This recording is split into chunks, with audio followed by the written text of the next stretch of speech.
আসসালামু আলাইকুম রহমতুল্লাহি ওয়া বারাকাতুহু।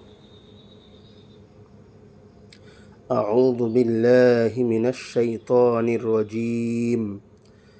আইযা কুন্না আইযা যা হরফে মাদ্দা, জাবারের পরে খালি আলিফ আছে, অতএব এখানে এক আলিফ পরিমাণ টান দিয়ে পড়তে হবে। কুন্না অজিব গুন্না। নুন তাসদীদ তার আগের অক্ষর হারাকাত থাকলে নুনকে এক আলিফ পরিমাণ গুন্না সহকারে পড়তে হবে। ইযামান নাখিরাহ।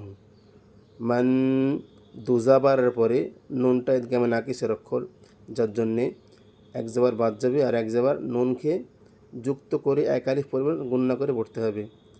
ইযামান নাখিরাহ। আয়াতের শেষে এটা গোলতা হা সাকিন হয়ে যাবে।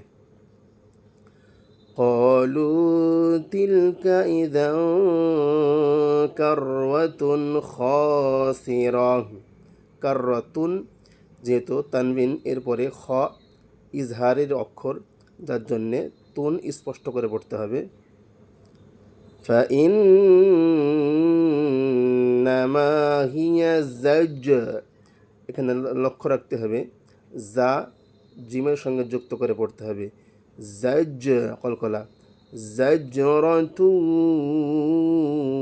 ওয়াহিদা।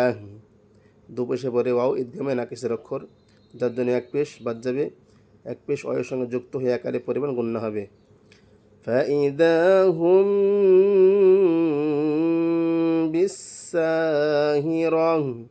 হুম মিম সাকিনের কায়দা ইকফায়ে শাফাবি।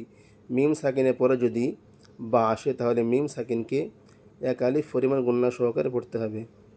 হাল আতাকা হাদিসু